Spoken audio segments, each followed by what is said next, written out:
مساء الخير.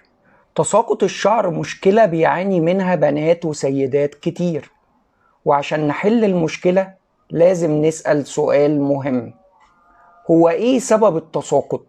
وده لأن مش كل الناس عندها نفس السبب. مجرد معرفة السبب هنقدر نحدد العلاج المناسب. عشان كده العلاج هيتقسم لجزئين رئيسيين. الجزء الأول التغلب على سبب المشكلة، الجزء الثاني مجموعة من فيتامينات ولوسيونات ومقويات للشعر. يبقى في البداية تعالوا نشوف ايه الأسباب المختلفة لتساقط الشعر، وبعدها على طول نشوف ايه الحلول. أول سبب، وده منتشر جدا خاصة في الفترات الأخيرة، هو الحالة النفسية. الحالة النفسية بتأثر بالسلب تماما على الشعر. تاني سبب أسباب مرضية زي الأنيميا، ودي تبان قوي في البنات اللي بيجيلهم دورة شهرية فيها كمية دم كبيرة اللي بنسميها هيفي بيريود. فالبنات دول يفقدوا كمية دم كبيرة ويبتدوا يعانوا من تساقط الشعر. أسباب مرضية تانية زي الخلل بتاع الغدة الدرقية، ده سواء زيادة إفرازات الغدة أو نقص إفرازات الغدة بيؤدوا إلى تساقط الشعر. السبب الثالث معاملة الشعر معاملة سيئة. الناس اللي بتقعد تصبغ في فترات قصيرة، كل الناس اللي بتقعد تكوي شعرها ورا بعض، الناس اللي بتغسل شعرها أكثر من اللازم. احنا اتفقنا قبل كده في فيديوهات قبل كده إن الشعر الدهني يتغسل مرة كل 3 أيام، العادي مرة كل أسبوع، والجاف مرة كل 10 أيام. وبالنسبة لكوي الشعر بلاش ورا بعض، يعني ممكن نكتفي بكوي الشعر مرة واحدة في الشهر. أما بالنسبة للصبغة ممكن نكتفي بالصبغة في المناسبات، خاصة البنات الصغيرين في السن. لو انت مش كبيرة في السن وشعرك أبيض ممكن تصبغي مرة مثلا قبل خطوبتك، قبل مناسبة مهمة، ونكتفي بكده. من ضمن الأسباب الشائعة جدا هو فرد الشعر، اللي هو بيسموه فرد الكيراتين أو فرد البروتين.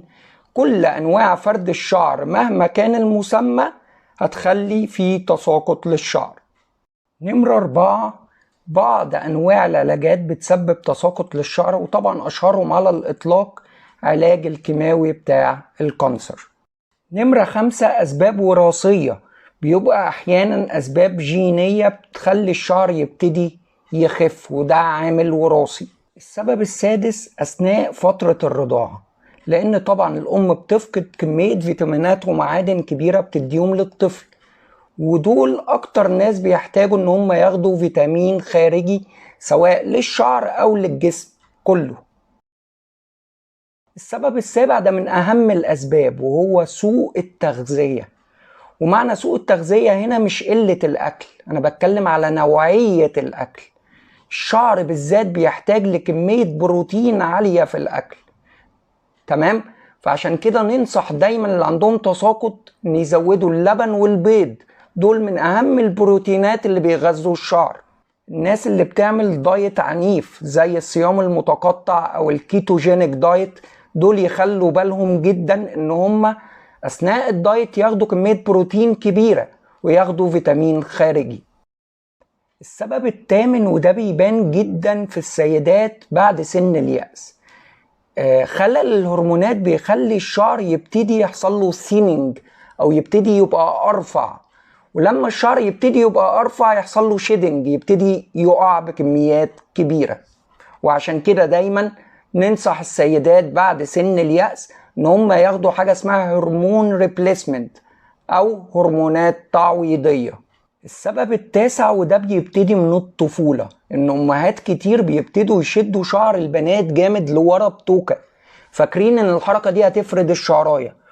اولا الحركة دي عمرها ما هتفرد الشعراية، وكمان هتضر الشعراية جدا، لان الشدة ديت هيبتدي الشعر من قدام ينحل. وعايز اقول لكم ان الشعر اللي بيقع ده ما بيبقاش ليه حل بعد كده غير زراعة شعر. يعني ممكن البنت توصل 20 حاجة و20 سنة ونضطر نزرع شعر. طيب يا ترى ايه حل مشاكل تساقط الشعر؟ هتكلم في الاول عن الحل العام اللي كل السيدات اللي بتعاني من تساقط الشعر لازم تعمله. بس في البداية خلينا ناخد كام معلومة سريعة عن طبيعة الشعراية.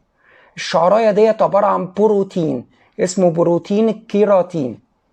البروتين ده عشان يتكون بيحتاج ان الاكل بتاعي يكون فيه كمية بروتين عالية، وغذاء الشعراية بيجي من خلال الشعيرات الدموية اللي واصلة للشعراية، دي اللي بتنقل المغذيات والفيتامينات والمعادن للشعراية. وبالتالي لازم الدورة الدموية بتاعت الشعراية تكون نشيطة، مليانة مغذيات بروتينات ومليانة فيتامينات ومعادن.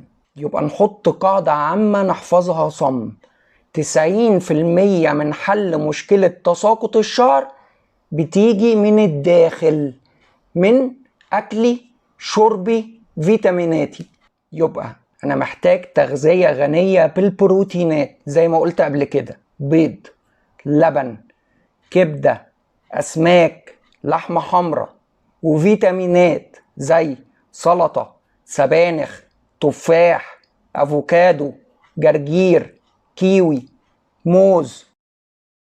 وأعيد تاني: أهم حاجة البيض واللبن، عايز كل يوم كوبايتين لبن وبيضتين. واوعي تستعجلي على النتيجة لأن دورة الشعراية بتاخد وقت طويل، يعني ما تتوقعيش نتيجة قبل 3 شهور، لكن خلال شهر تساقط الشعر هيبتدي يقف، وخلال 3 شهور الشعر هيبتدي يتقل. أفضل فيتامينات في السوق عندي فيتامين اسمه بانتوجار، ده بناخد كبسولة 3 مرات يوميا. او في فيتامين اسمه هاي بوتنسي، ده سعره ارخص شوية لكنه فعال، ده بناخد برضو كبسولة 3 مرات يوميا. وفي فيتامين اسمه بيرفكتيل من الحاجات برضو الفعالة جدا، بناخد كبسولة 2 يوميا.